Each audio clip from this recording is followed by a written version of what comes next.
Chers honorables membres du groupe Parlement debout, tozali lelo samedi le 21 septembre 2024. Tozali na 9h21. Naza na habitude opesa ba date te ya ba audio oyo nyonso nasalaka parce que namonaka ntina nango te, mais beaucoup de gens m'ont reproché que non, désormais pesaka ba date pour que toyebaka oyo ezalaki ya mokolo nini. Nakolinga na intervenir sur la lettre oyo ebanda circuler banda lobby moko signé par le chef de poste de Kasumbalesa à la place de l'autorité provinciale de la DGM Kasumbalesa et Katanga plutôt. Mais j'étais surpris, il y a comme une lettre, il y a Valer Randengwana, attribué à la chef de poste principal. Na koye la ye li sous-soupé na ba détail sur ce point-là. Et puis, na Boutou Makasi, na moni batinilanga lettre mosusu signée par l'ambassade de l'Afrique du Sud. Sans toutefois préciser que l'autorité où ils ont engagé l'ambassade du Congo en Afrique du Sud. Cette lettre, ce qui toque dans le cadre de renseignement ou sécurité, to bengango boîte de Pandore. La boîte de Pandore en sécurité, ils ont la code pour la sécurité, surtout à Libanda, ou la formation à Libanda. Pour comprendre c'est quoi la signification de la boîte de Pandore. Boîte de Pandore, les politiciens utilisent comme mot, mais biso na niveau de sécurité, tous en sens mot to comprendre quand on a biso. Donc lettre oyo babimisi na Afrique du Sud, o ba signé lobby na butu ezo ko circuler, to bengango boîte de Pandore. C'est quoi boîte de Pandore en sécurité? La coque définir en va continuer. La boîte de Pandore en sécurité se réfère souvent à des situations ou à une action, une décision ou un événement apparemment mineur peut déclencher des conséquences imprévues et potentiellement des attraises plutôt. Je peux reprendre. La boîte de Pandore en matière de sécurité se réfère souvent à des situations ou à une action, une décision ou un événement apparemment mineur peut déclencher des conséquences imprévues et potentiellement désastreuses. On peut citer 1. Risque accru. Ouvrir cette boîte peut exposer des problèmes cachés. Par exemple, en révélant des failles de la sécurité d'un système ou d'une organisation. La télé parce qu'ici on parle de risques accrus. Ces risques accrus risquent de révéler des failles à sécurité en Bukanabiso. Alors, qu'est-ce qu'on a à la ligne? Souvenez-vous, quand l'AFDEL entrait dans ce pays-là, ici je m'adresse à M. Sola, chargé d'affaires de la République démocratique du Congo à l'ambassade du Congo en Afrique du Sud. M. Sola, oza mutu akala boîte wana osala période ya bamafefe na ambassadeur Poko oza mutu asika te na kati ya Afrique du Sud. Je m'adresse aussi à M. Jean-Pierre que je ne connais pas. Mutu na mutu abi rôle na ye na kati ya ambassade wana. Je ne suis pas ici pour vous apprendre quoi faire. Vous avez toi kala. Nous dans le domaine à Ibini à Salaka. Lettre Oyo et Bimi na kati ambassade. Je ne sais pas ceux qui beaucoup en langue appris. Qui ça fake news. Donc, un document officiel et Bimi non signé. Et ça, autorité m'a engagé à l'ambassade. Bon, signé un document pour annoncer que non. Il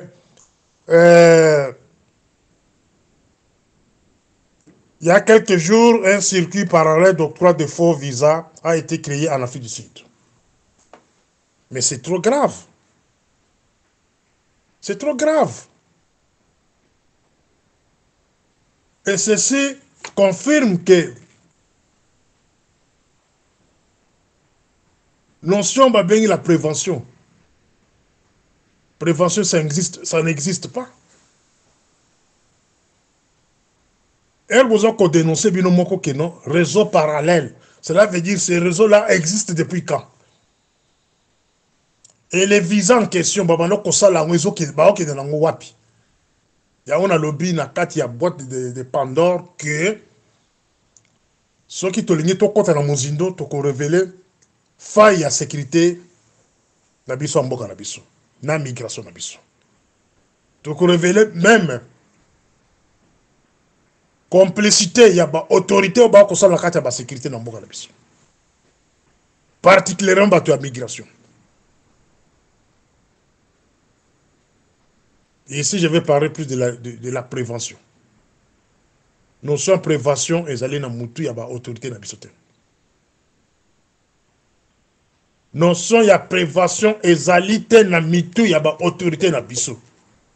Il suffit qu'à bâtir un poste parce que votre cousin ou votre grand frère, votre papa, a un ministre ou bien a tel, bâtir un poste, c'est quoi? Quand tu as un poste, la prévention n'existe pas. Quand l'AFDEL entre dans ces pays-là, M. Sola, bien là, M. Jean-Pierre. Première cible na bango, tout chaque domaine, domaine, il y a relations internationales. Je vous ai toujours parlé de que dans relations internationales, plutôt dans gestion de sécurité et renseignement, nous avons 12 domaines pour gérer la sécurité. Nous avons les domaines de la sécurité nationale, nous avons les domaines de la défense, nous avons le domaine de l'économie, le domaine juridique, etc., etc. Le domaine même de la relation internationale. C'est là où vous vous retrouvez, vous deux. Jean-Pierre et monsieur Sola. Parce que Moulaja, jusque-là, n'est pas encore accrédité. Il n'est pas ambassadeur reconnu. So to lingi to sambi sabino be to interpeller bino siko bola kisabiso instruction moko mula je vous a donné par écrit ya kino bosala boy botikelo ko prouver ngote donc bo channel libanda makamoto ko sola siko donc bino mi balé vous avez la responsabilité de gérer l'ambassade moko na domaine politique moko na domaine o ya yebi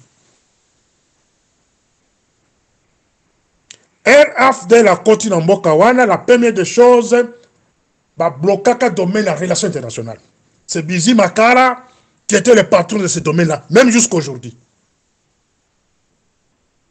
Bakanga domaine de la relation internationale, cela veut dire la diplomatie, Bakanga Yango, Afdel Akanga diplomatie, jusqu'à aujourd'hui, Afdel Akanga domaine ya défense, jusqu'à aujourd'hui, Afdel Akanga, domaine de la sécurité nationale. Afdel Akanga, domaine de l'économie. Donc, mine, ni bloko nyo seza maboko na bango. Défense nationale, bokota la armée, jusqu'à présent, réforme mon côté, kotikala ko salema, pendant que baton mazana katiwana. Débat notion de ko échapper bino bato sécurité bino presque tout. Quand on vous demande de faire l'évaluation, et la 5 cabines micolonion, c'est que toi qui es dans l'état général de renseignement, la chaque cabine piège, vous voyez, laisse-moi, là, le belébino, face la gamme sous son na piège à cabino. état généraux de renseignement ezalaka ke to récupérer ba domaine wana bakimisa wana soki bosali eloko wana to récupérer ba domaine nyonso ba ronde bakanga na sous l'AFDEL bakanga ba domaine wana jusqu'à aujourd'hui.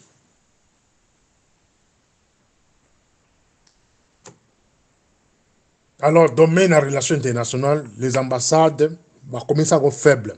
Yango Bomona depuis Mpoko. Depuis l'ambassadeur Mpoko, il y avait le système de visa, il y a Kocha Bakaché, il y a Maï.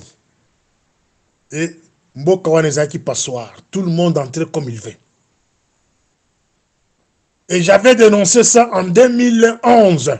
Il y a une lettre que j'avais écrite à l'époque à monsieur l'ambassadeur, monsieur Benin Mpoko. La lettre là existe. J'avais même réservé la copie à l'AG de l'année à cette époque-là. Monsieur Kalev. Si ce n'est pas monsieur Kalev, ça doit être monsieur Darwez. Pour dénoncer Babylon que Salma Lelo. Lelo, beaucoup de sa lettre, que non, il y a un circuit parallèle d'octroi de faux visas. Mais automatiquement, on fait une sécurité en Bokanabiso. Ou comme une lettre mérite d'être interpellé.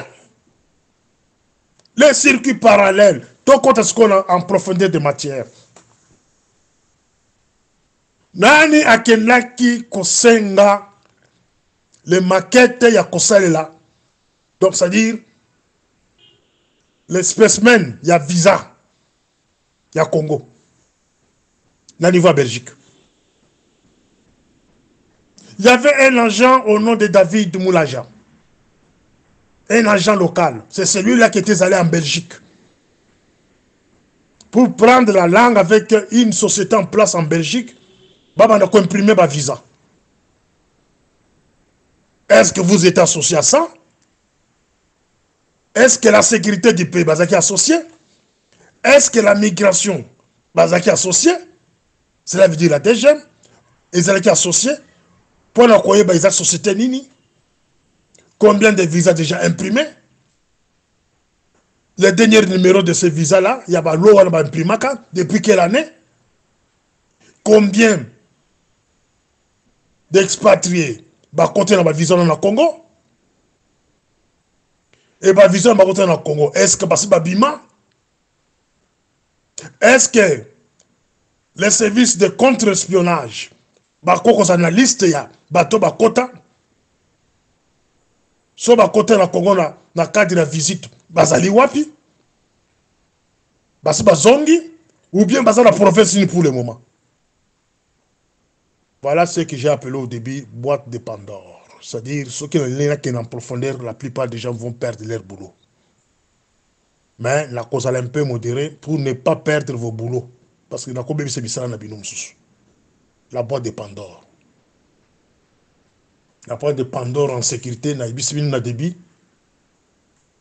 ils allaient là comme quoi mouquer, mais peut déclencher des conséquences imprévues.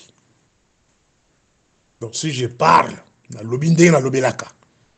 Donc les conséquences imprévues, ils ont dit arrestation, confiscation des biens, de suspension et chômeur. Donc vous êtes des pères de famille na ligne comme na niveau. Ça dépendra de l'autorité comment il va apprécier. La prévention en sécurité. La prévention en sécurité. C'est l'ensemble des mesures et des stratégies visant à anticiper et à neutraliser les menaces potentielles. La prévention. La LOBA, depuis 2011, n'a comment, à cette époque-là, j'écrivais, n'a comment, n'a prévenir le Congo que non, botika passoire, ba visa ya kakuna, mesini bazwaka. Et là, comme côté. RAFDEL et Kangi domaine relations internationales, aïba ki biloko nyonga kolobawa. To stele makaka na domaine de relations internationales. Un circuit parallèle qui qui octroient les faux visas. Donc, bateau, on a faux visa, bah, matière avion maquillé. Et hier, j'ai vu même des visas annulés, parce qu'on les réseaux sociaux. Et tout ce temps, au bandok, on s'en a moussalanine. Au bandok, on s'en a kaka Morning Star, à ça la audio, il y a les 15, et recirculer qui était Kinshasa partout. Dès le scénario, on est à Kokanga Batun aéroport, qu'on annule visa à l'aéroport, continue de chef de poste, des gemmes, qu'on sait que non, désormais, le visa en province d'Afrique du Sud doit être annulé. Et vous ne savez pas que vous pouvez créer un incident diplomatique. Est-ce que vous avez le temps de discuter avec l'autorité sud-africaine?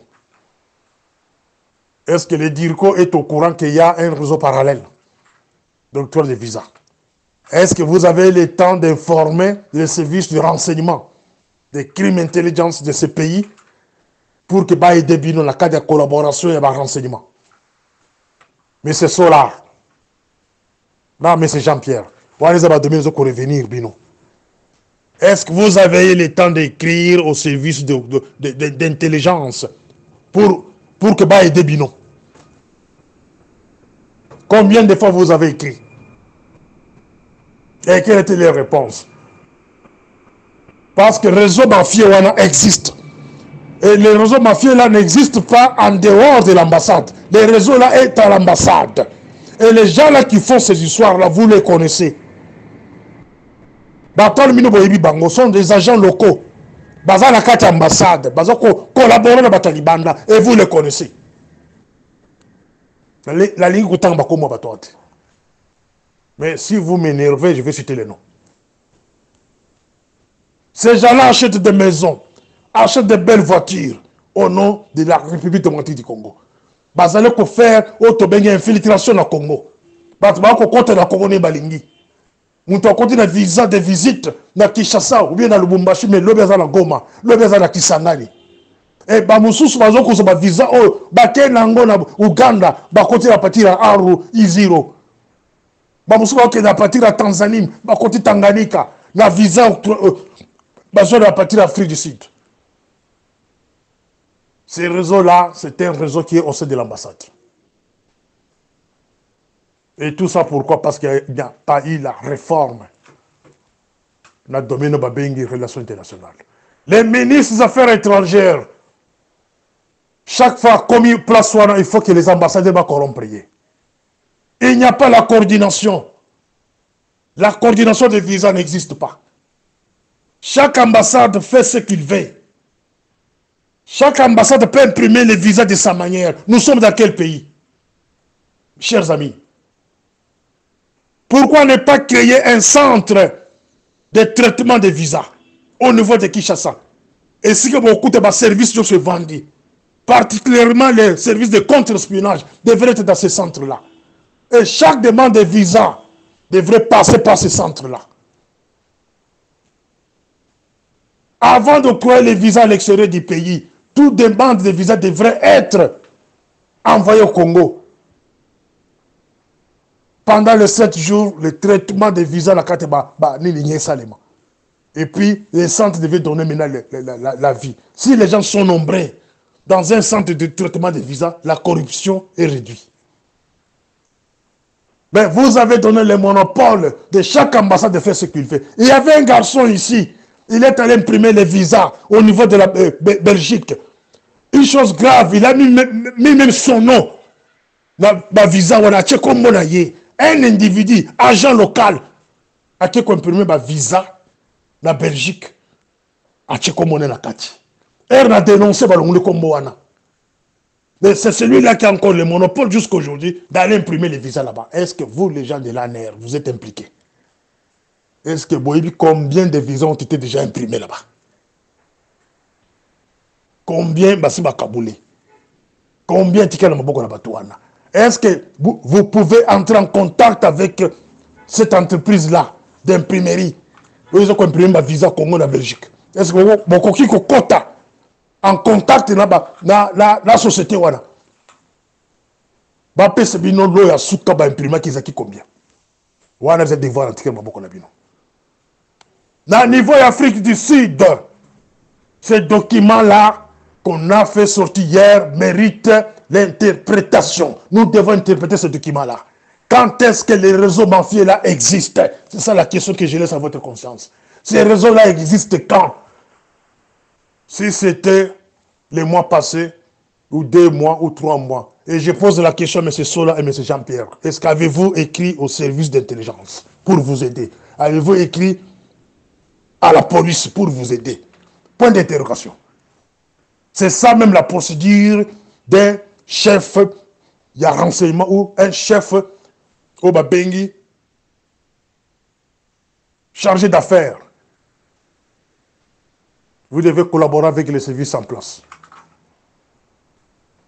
Mais un communiqué vague comme ça, vous commencez à poser des scandales, là-bas, frontières, vous avez les visa, tout. Ça montre qu'il y a quelque chose qui se cache derrière. C'est ça la boîte de Pandore que Monique Sarah parlait en sécurité. Vous interdisez des visas en provenance de l'Afrique du Sud, la frontière à Kasumbalès. Vous voyez les conséquences en Ango? C'est ce que j'appelle de mesures mécaniques. Vous allez interdire le visa et Afrique du Sud. Mais bateau et camion, remorque, le visa de résidence. Vous devrez procéder à la contrôle de visa. Vous avez un faux visa à l'intérieur du Congo. C'est là où on devrait commencer maintenant le procès. Il y a un visa. Mais le fait de dire seulement chef de poste, d'interdire le visa, ça montre que même le chef de force de la Freddy, que je connais très bien, c'est un collègue que je connais depuis longtemps. Cela veut dire qu'il y a quelque chose qui se cache là-bas. Voilà dans la deuxième audio. Morning Star. Je suis au deuxième audio. Au premier audio, j'ai essayé de décortiquer la lettre du chef de poste de Kasumbalès à M. Freddy, que je connais bien. À la place de la lettre, à la signature de M. Freddy, c'est l'autorité provinciale, donc l'AP, le directeur provincial plutôt, qui devrait signer cette lettre-là. Parce qu'à son niveau, cette lettre-là, le directeur provincial de la DGM, devrait donner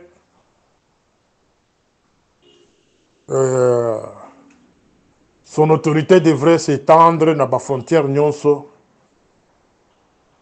Il y a où ils ont la Zambie surtout, ou soit dans la frontière Moussous, dans la Tanganyika et consort. Le fait de se limiter seulement à Kasumbalesa et demander au chef de poste de signer cette lettre-là, ça montre qu'il y a quelque chose qui se cache derrière. Voilà pourquoi j'avais parlé des boîtes de Pandore. C'est-à-dire, si je vais en profondeur, les gens vont perdre le boulot. Donc, quand l'autorité provinciale signe une telle lettre, nous sommes comme une frontière à Sakanya, côté Batanganyika, nous sommes à parce qu'ils peuvent dire que ton côté Soussuna, à partir de Kasumbalès, ça t'aime à Sakanya. La frontière est belle. Côté n'importe où. Donc, la lettre du chef de poste n'a pas de sens d'existence.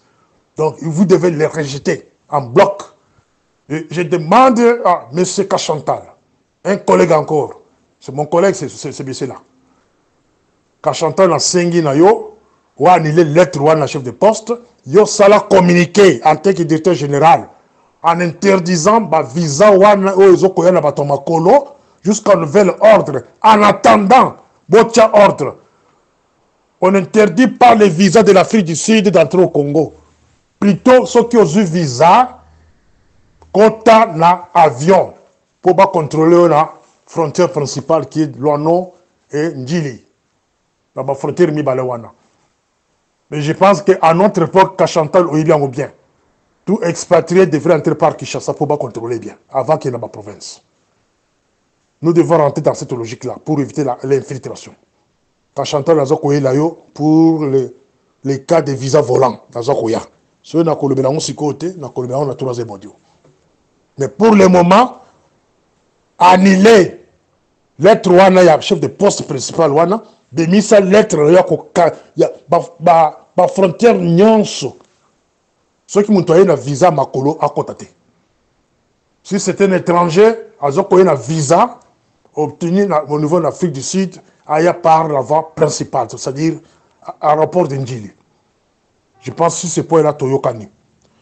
Pour la lettre, et comment en Afrique du Sud, on a posé une question de fond, il y a Kotuna, bateau bazo ko kama sécurité, il y a biso ya mboka oyo, il y a ambassade na biso, na bateau bazo ko représenter diplomatie, na posé une question, est-ce qu'ils ont eu le temps de partager cette information avec d'autres services de l'Afrique du Sud? Parce que le cas, pareil, c'est un cas majeur, c'est un cas qui devrait être traité na ni ya renseignement. Mais bon, ça n'a été que elle va partager l'information en service en Mboka. Il y a certaines questions qui vont nous revenir pour éclaircissement. Bobo, ça n'est pas. Parce que nous sommes là, nous travaillons à la binote, nous collaborons à la binote. Si moi me pose la question, il y a éclaircissement, je vais éclaircir. Comment ces réseaux-là sont organisés. Yeah. Je vais m'offrir dans ce sens-là. Si on me posait la question par les gens de ces pays, comment ces réseaux les ont organisés, na kolobela yango. Na ko éclaircir, c'est pour aider le Congo. Parce que l'infiltration est à partir de l'ambassade.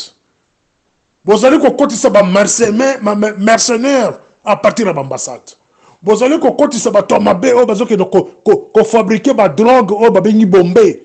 Ils ont bomba na biso. Ils ont détruit jeunesse na biso à partir de l'ambassade. C'est là maintenant j'entre dans le cadre de la visa volant. Mais c'est qu'à Chantal le Kanga bien. Le monopole de visa volant, biso nous sommes tangis biso et le kwana. Le bas que otanga oté. Les visas volants, c'est quelque chose que l'autorité du pays donne. Le pays ami. Entre autres, on appelle ça le visa de courtoisie. Et on donne ce visa-là surtout dans le oyo, bazali koya, dans le cadre d'activité peut-être clandestine. Activité clandestine. Tolingite, dossier n'est contre l'ambassade, fonctionnaire de l'ambassade, telle autorité, il y a tel pays qui est dans le Congo. Non. On informe seulement l'aviation de ces pays X, la migration pays X, que l'autorité telle dans le Congo. À partir de l'aéroport, des chefs de poste, il y a migration, des chefs de poste, il y a ANER, les chefs de poste, il y a des MIAP, vous allez informer que l'autorité X a dans Mboka wana. Bakopesa wa bengi visa de courtoisie. À l'entrée. À l'entrée. Boka nisakete bino nde besoin de monopole à koyeba. Ce monopole là on était formé pour ça. Et on sait comment gérer les choses de l'État. Mais c'est qu'à Chantal maintenant yo ba visa wana o pesa kango yo moko na nenge na yo. Affaires étrangères azalaka associé tel. Merci de vérifier. Affaires étrangères aza société. ANER azaka société le visa volant no pesa kona. Les autorités ya yo moko. Maintenant je te pose la question, combien de visas volants sont payés maintenant moko? Parce qu'en 2022, 2023, les patrons des renseignements rwandais civils et des patrons des renseignements militaires rwandais bah côté dans mboka vers 4 h du matin. Bah yaka na visa nini. Et puis muto ya mbaka bango izayo. Ba solo bo solo laka et yabanate. Mbelo azaki âgé à cette époque-là. Mbelo azaki la société. Je pense que Mbelo à cette époque-là azaki en Angola. Bazaki na mission en Angola quelque part. Mais adieu na azalaka. Mais otikala jamais quoi associé à ner na masolo bo solo laka na batimbale wana. Na kozonga la dossier on avec beaucoup de détails. Point wana. Mais là je vous pose la question ba visa volant. au Kabula, on a banani. Ma visa, voilà. Combien de personnes au quotidien de Mokwana? Dans la visa, voilà. Est-ce que la DGM, vous pouvez nous donner le manifeste? Il y a tout à côté de la visa, voilà, depuis 2019. Depuis qu'Achantal est là comme DG. Est-ce qu'ANR pouvait nous donner sur la liste des gens? Quand je parle de l'ANR, je vois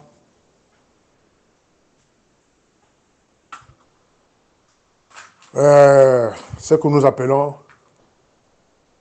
contre-espionnage. Est-ce que vous pouvez nous donner aussi votre liste? Il y a tout à côté de Mbokwana. On a des devoirs dans la métier Nabino.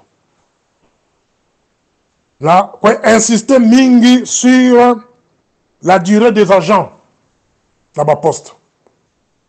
Vous ne pouvez pas laisser des agents là-bas poste clé, le corps de la frontière, la frontière Mboula na Mboula.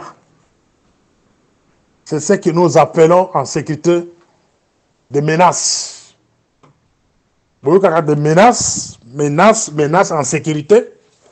Vous voyez Kayango, mais pour tu n'as menaces animité. Quand un agent reste dans un poste pendant beaucoup de temps, ils ont constitué déjà menace dans la sécurité en Boka. Moutoumoko a vendu un poste frontalier local à Kasumbalesa pendant 10 ans. Ata binomoko. Asa yebana, ata même à poste, à la poto, par Kobenga et pas Batouana, non. Tozo koyena batona biso 10 personnes, bazo uta Zambie, bazo uta Sikaboy. Akobenga mwasi naye, akobenga ndeko naye ke na frontière, ayebi batini ba kusala musala wana. Ils ont déjà menace à Mboka. Ils ont des menaces. Vous ne pouvez pas laisser Moko, Azal Moutou renseignant, Azal Moutou migration, Azal Moutou Demiap, la poste frontalier pendant longtemps. La poste frontalier, la durée normale, c'est 1 année. Et vous la levez directement. Vous savez, vous une rotation. Moutou Azalaki, na Sakanya, Ayen, na Kasumale. C'est Moutou Kasumale, c'est qu'il y a Sakanya, il y a Dilolo. Voilà comment on fait la rotation. Ou bien Moutou Azalaki, na Sakanya, à se retrouver à Chikapa. Moutou Chikapa, Ayen, na Nîmes. Voilà comment on fait la sécurité d'un pays pour éviter l'infiltration. Après 6 mois ou bien 1 année, il y a des Mindele, des Pakistanais, au comme la frontière côté Longimusus, au collaborer avec l'Indégédine. Et lutter sur la mentalité à que nous sommes tenir la frontière, ok, pour osso mandako, osso mituka, comme il tourne la bino.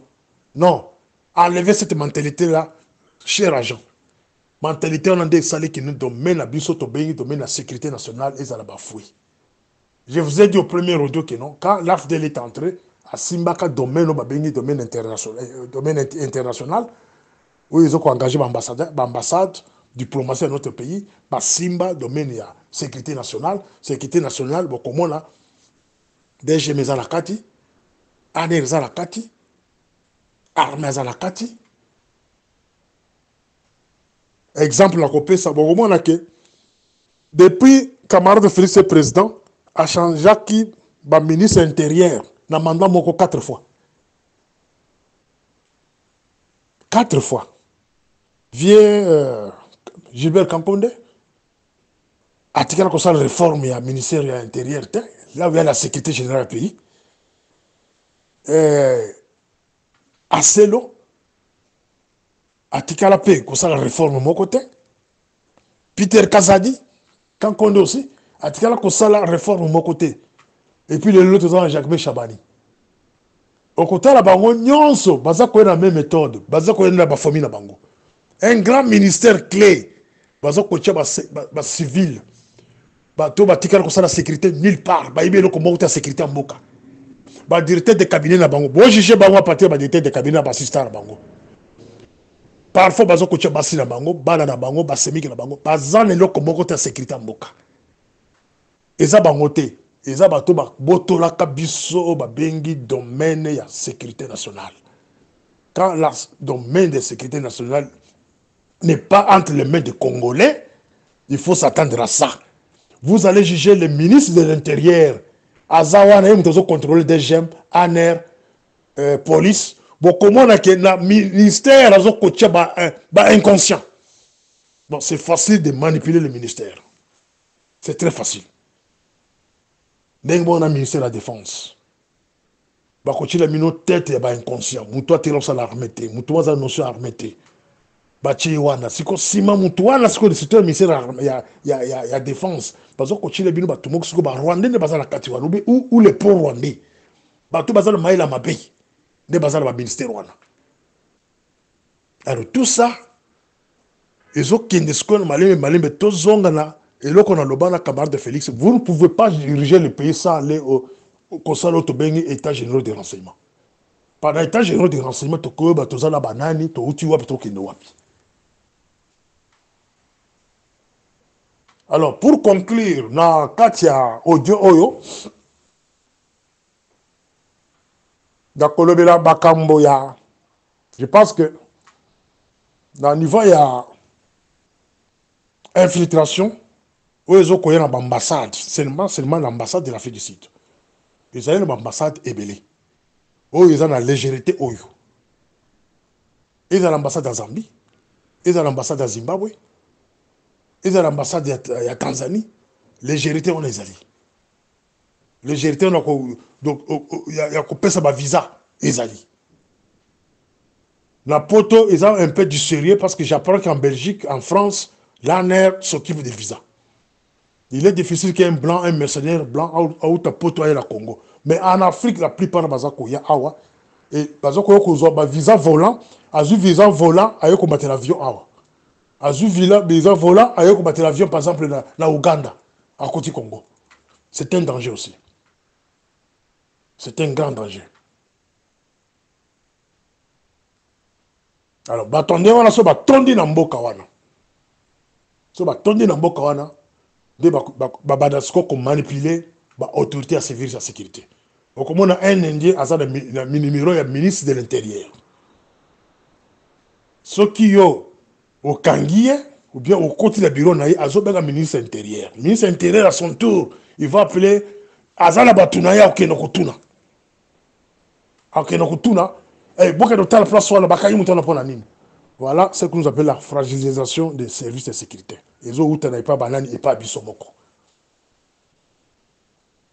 Alors, il y a lieu de faire ce que nous appelons évaluation sur les cas de visa. Et pour conclure, il y a que ça là, centre, il y a traitement de visa partout. Il faut que ça là, centre de traitement de visa, na niveau il y a Kinshasa, et que quand il y a service nyonso, agent, tandenge na ndenge, chaque pays c'est là représenté dans le centre. Ce qui va le dire, Asie, Asie ne va pas conseiller un visa pour le Congo. Il y a un département dans le centre, ils ont traité le visa, il y a Asie. Ce qui va le dire, Afrique, nous avons département Mobimba. Il y a Afrique, ils ont traité les dossiers dans les pays d'Afrique. So va le dire, Europe, donc, un département a traité le visa d'Europe. Amérique, etc., etc. Voilà, comme ça, les gens, beaucoup que banane bazo kokota na mboka wana, la banane bazo kobima. Et puis les contrôles, il y a séjour, il y a étranger. Et là wana pa ya vendre lango. Mouton continue un visa de visite à 30 jours, mais il se trouve déjà avec une société. Il y a mine. Ils ont Sony. Donc, il y a que raisonner comment créer un centre dans ce sens-là. Il y a des traitements de visa. Tout termine pas soit d'abord pour la journée d'aujourd'hui. Mais, si j'apprends des attaques sur moi, en particulier dans l'Afrique du Sud, si vous envoyez vos chiens là pour m'attaquer, je vais citer le nom. Je vais citer les noms. Et la plupart des gens vont perdre leur boulot. Parce que vous constituez un danger. L'ambassade là devrait avant il y a engager Moutou à passer na test. Moutou il faudra y avoir coma na koloba. Moutou a eu coma na koloba, a eu un raisonnement à quoi il protéger Mboka. Vous ne pouvez pas aller à l'ambassade du Rwanda, ou que c'est un Rwandais qui travaille à l'ambassade du Rwanda, après soutenir lié à Rwanda. Ako kangisa yo. Vous ne pouvez pas aller à l'ambassade de l'Ouganda ou de Burundi, demander à un Burundais qui travaille au sein de l'ambassade, dire que non, je vais aller à Burundi, n'a pas besoin d'un visa mouniato, ou bien tenalier. Ako kangisa yo, ako peso yango, mais tant comme à la frontière, ako kanga yo. C'est le cas contraire avec nos frères qui sont à l'ambassade du Congo. Quand il m'a dit vous excusez-moi. Vous engagez des illettrés au sein de l'ambassade, chers amis. Vous avez commenté, vous avez une ambassade avec boule, laquelle est sous mandat, laquelle est sous ma voiture. Mais à côté de Mboka. Les contrats de l'ambassade devraient être déterminés. Par exemple, vous engagez les agents locaux avec un contrat de 6 mois. Avec facilité de renouveler jusqu'à une année. Après une année, vous le remerciez à Kenaï. Vous engagez Batobosous. Et vous verrez que la mafia au sein de l'ambassade va diminuer. Les agents locaux. Il faut dire que ça là bengi affaire journalier. Bon, personne contrat à 6 mois ou une année. Après ça, vous Batobosous. Vous pouvez bye bye. Biloko wana ya muyibi kinyesina. D'abord kokota en profondeur na ba notion mon sous passe en zao pour couper sur une matière te bo futa kangaite. Et j'insiste sur ce point là. Si s'agit ko bete bien ko beta. Sans censure. Voilà dans la troisième audio sur le changement du pouvoir au niveau de Kinshasa. Morning Star. Chers honorables membres du groupe Parlement debout, Bolanda Kinga la première audio, la deuxième audio, maintenant je suis au troisième audio. Au premier audio, na Mekaki ko Kolobelabino sur l'infiltration. L'infiltration facilitée par les ambassades en général. L'infiltration est facilitée par l'ambassade de l'Afrique du Sud. Donc, toutes les ambassades de l'Afrique facilitent l'infiltration parce qu'il y a la légèreté dans la matière au octroi de visa. Légèreté, ils ont dû à domaine de la relation internationale. Les gens qui bafoué, depuis AFDEL. Domaine de la sécurité nationale, domaine de défense, sans même parler de défense et dans le domaine de l'économie. Donc, dans mes cas qui ont développé la première audio, deuxième audio, si je vais développer encore en profondeur, donc, beaucoup limba, donc, audio, vous allez me l'aimingi. On a se limité dans le niveau à 20 minutes. D'ailleurs, à 20 minutes, c'est beaucoup parce que beaucoup de gens se plaignent aussi que audio, ça me l'aimingi. Mais prochainement, là, on va se limiter à 10 minutes. 10 minutes, 10 minutes, 10 minutes pour que permettre de bien. bien. Alors, pour aujourd'hui, je vais parler plus. Il y a prévention. La prévention, on a le camarade Félix. Pour rappel, on a le Congolais en général. Ce qui est là, baboumi camarade Félix. Ce qui est la lycée nassé. Donc, on a Congo na sima makasi. On a développé, pour comprendre, parce qu'il y a des inconscients, des ignorants, au babi politique en boko ana teke, babadolo, yewana, makile gangi, akumule belande konaye, non. Ici, je parle en tant qu'agent. Moutou a prévention. Moutou a kotala, musika. Ce qui bobomi camarade Félix, Parce que je pense qu'on en a bien. C'est ça même le projet qui est en cours.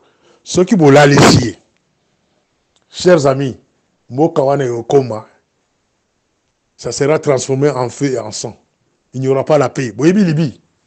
Mokawane et Okoma, la Libye. C'est ça même le souhait à Batouana. Bah, utiliser yé. N'a pas besoin de bango. Bah, comme à niveau, bah, et là, bah, non, koloka. C'est comme il va sacrifier.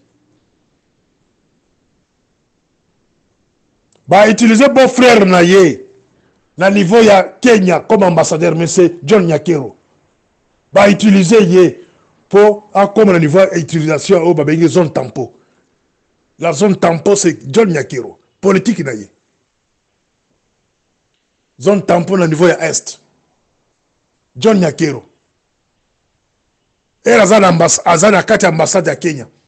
Nanga a créé rébellion à Kenya. Ça, c'est John Nyakero. On a fruit naye. Biloko a créé dans Mboka wana. Et j'apprends que Balgiba Tindaya est sous Afrique du Sud. Camarade de Félix. Tala Liboso pe tala Sima. O Tinda Nyakero ce soir comme ambassadeur. Ngai na vandi na Mboko Nandi Baye. Na côté na Zokoya na badeta sur lui. La 4e audio. Moutou a permettre à partir de Kenya de créer une rébellion à Kenya. Il y a cause à Est Mobimba. M23 Est Mobimba sous couverture en Nanga. C'est la politique de Nyakero. La zone tampon créée a permis aux nélotiques de s'installer à l'Est en masse sous couverture. Il y a loi et négociation à Luanda. Accord de Luanda. Il y a Angola. Wanande ba œuvre ya Nyakero. Na kagina parenthèse na ye. Na zongeli na mando koloba ke non. Si vous tuez ce monsieur là, bokozongi sa Congo na sima makasi. Parce qu'il y aura un désordre généralisé dans 4 provinces. Un désordre généralisé, même Nanga, si par Marère a commis à côté de Congo, à côté de Kinshasa. Mais camarade Félix, c'est pas bon. Province de Katanga a contrôlé l'angoté. A contrôlé la province. Il y aura un désordre généralisé. Province de Dekasai a contrôlé l'angoté. La ville de Kinshasa n'en parlera même pas. C'est ça la balkanisation. Et je demanderai à camarade de Félix, Somoni qui menace les Kimingi, démissionner. Démissionner, qui a pouvoir, na muto à koko kambabiso nyonso. Démissionner, qui nous vendent dans eux. Parce que menace les alliés. Parce que encercler yo. Ceux qui vont servir la sécurité, bah ko yoka soni bi ba ko banga. Bah allez ko protéger ba poste la bango ba fauteuil na bango. Laisse-moi vous parler. Au foot à Kangati. Au foot à Kangati. Je suis en train de parler ainsi pour sauver mon pays, sauver mon peuple, particulièrement mon peuple kassaïen. Je suis victime de la politique. Politique qui nango. Dès que ça que mon frère kassaïen est victime. Je suis pour casser. Il y a politique politique moi si na yo. Et ça que bande konanga bazala ba yina bango partout. Que bango nde ba ko diriger mboka wana. Mais à vrai dire les bango te boyo kanasiko bien. Comment camarade Félix Aza pris en otage aujourd'hui. Avant que Laurent Désiré Kabila Akoufa, il y avait des faits similaires dans des mois camarade Félix. Avant Boba Laurent Désiré Kabila. Les postes clés, il y a républicain, ezaleki na maboko, il y a bateau bengi bashi. Mes frères Chi bolimbisanga, naza contre binote. Mais école na bino botiki yango, les Rwandais les utilisent pour faire le mal aux Congolais. Les Chi bolimbisanga. Je sais qu'il y a les vrais Chi et les faux Chi. Ces gens ils se sont organisés de prendre les postes clés. La bandine la présidente de la République. Dans cette définition, il y a chaque agent qui travaille dans la camarade de Félix. Si on veut organiser un coup d'État, quel est le rôle qu'il peut jouer? Dans la Kisabino, rôle, il y a garde républicain. Mais c'est Gabi Ephraim. Il est le patron de la garde républicaine.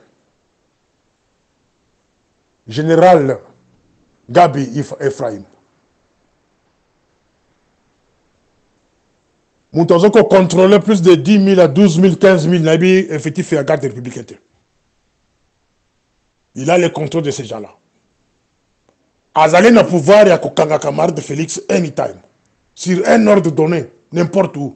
À Koki Kokangaye, même si vous tenez renfort avec le nombre de militaires de Azala Bango, ceux qui ont des militaires, ils sont barondés, ils sont barondés, ils sont Kokangaye na maboko, ils sont ridiculisés, ils sont ridiculisés bagbo. Et c'est Ephraim. Azalé Kolonini, Balbi Azachi. La présidence, c'est basé d'abord sur l'assurance. Il y a 50%. Un chi, c'est celui-là qui contrôle la garde républicaine. Sans compter Moussous, le département Moussous, l'unité Moussous. Dans il y a garde républicaine. L'Assemblée nationale, le Sénat, et si quand on a une décision, le va remettre le président en cause pour Bassam-Bissaï. Après avoir rassuré le président, il y a cour constitutionnelle, le procureur, que ceux qui vont salir en honte, vous serez tués. Nous allons mettre cet homme en accusation. Parce que le dossier à Est, il à table.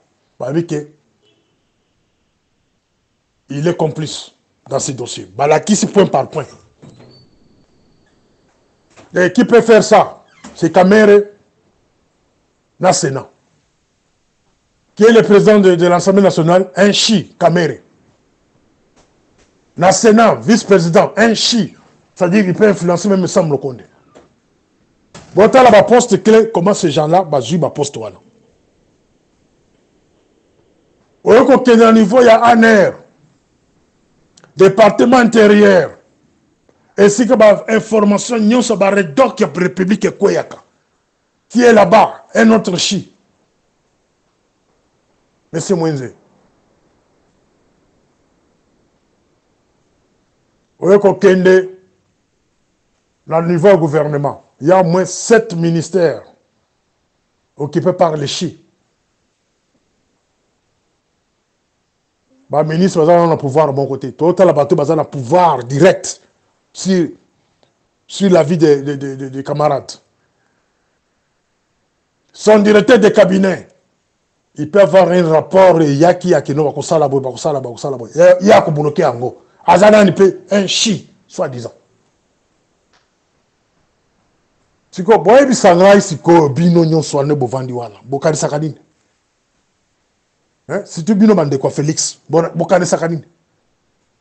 Et vous osez même m'appeler même en privé pour me faire des menaces. Boké balabino hein. Ok bisabino.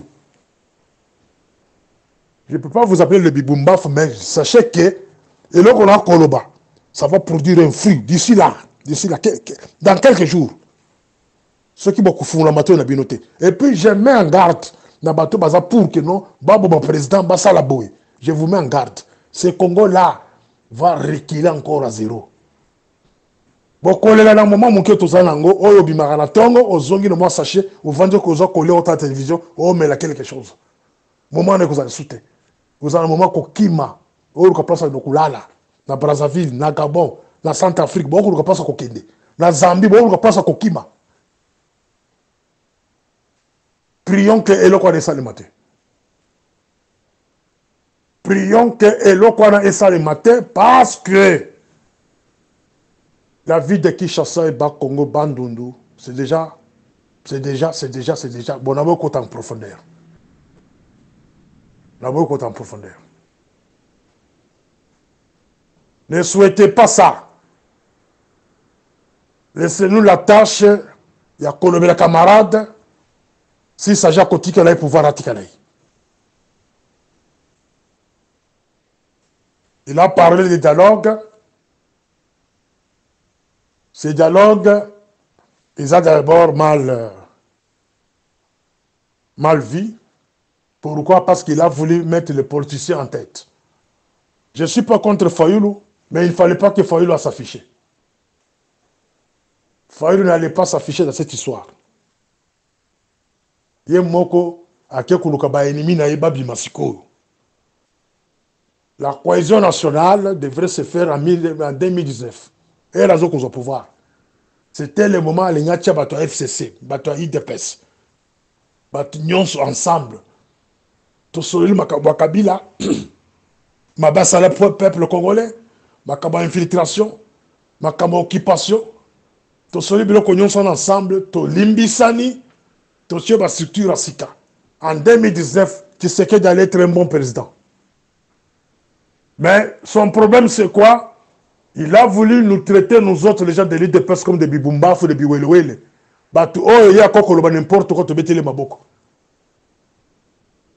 So, on a tout le lelo, Fachibe, qui on est qui n'a pas fait. Et bunga. Boko mesana, et bunga. Tu dis toi mbakaja, et bunga. Ça montre que vous n'avez plus la popularité. La cohésion nationale devrait se faire en 2019. Tolinga tolimbi sana. Ni yo ye, la baninga na yo, aux partis à pouvoir, ya mboka, au pessimasi na yo, c'est elle qui nous dirige aujourd'hui. Là-bas, demain, presque, des preuves existent. Et tout ça vous amène à la mort. Et sont allés les chi, au bâti d'abord poste, c'est votre épouse. Là-bas, on est bâti batouana. Ils ont un bon matin. C'est votre épouse qui a placé tous ces gens-là. Et to koloba, oh non, to za batumabe. Naya, on a côté la montouté. Naza ni côté na yo, ni côté batumususwana. Non. Moi, je parle en tant que Morning Star. Naza moi. Et na bimaka, naza ko éclairé partout. Au tiki pouvoir, na maboko monsi na yo, na bande konaye. Voilà conséquence. Voilà conséquence. Dialogue devrait être convoqué, ou soit la personne qui peut faire des consultations, soit un homme de Dieu, intègre. Je donne l'exemple comme M. Mukungubila, Joseph Mukungubila, que je salue en passant.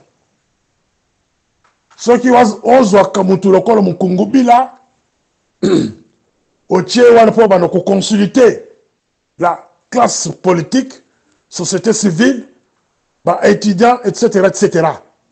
Et les gens peuvent moins valeur. Mon Congobi là, article comme ça la politique. C'est l'homme qui est contre d'abord les Rwandais dans ce pays-là. Bouma ba adepte naïe, bo kimise na mboka wana. Un homme comme celui-là, c'est un symbole de la paix dans mboka. Si vous le mettez comme facilitateur, les gens allaient vous respecter. Et respecter le dialogue en question. Je ne vais pas mon Congobi là vous appuyer avec tous ces Rwandais qui au Baza Sibanayo. Non. Mon Congobi là à côté de Mawana, à côté de Makambo correctement pour sauver le Congo. C'est un prophète de Dieu. Na sambe la l'église n'a été. Bo taxé n'a été, bo le belanga bilobelate. Na adepte n'a été, na église n'a été. Mais je parle de la politique et de sa politique. Mon Congobi, là, mon côté, devrait être associé dans 26 chefs coutumiers. Il y a 26 provinces. Échantillon. Les grands chefs coutumiers devraient l'accompagner. Comme les Kassongolunda, Montiav, Niembo, Kalamba, etc. etc. Batouana Baliga Sala. Un bureau préparatif pour un dialogue. Et il n'y a pas de sens à dialogue. Mais allez prendre Fayoulou, un politicien qui avait une dent sur toi. Il y a qui ont eu l'élection en 2018. Il y a qui, en 2023, au dribble bango lisusu ok kotia liboso ke non akosala cohésion nationale Fayulu akosala cohésion nationale te Fayulu peut avoir des fanatiques la ville de Kinshasa na Bandundu oui mais il ne peut pas mettre tout le monde autour de la table ça mettez ça en tête parce qu'il a la couleur politique Fayulu a la couleur politique Fayulu a l'odeur tribal azape na bandeko na ye na nsima na ye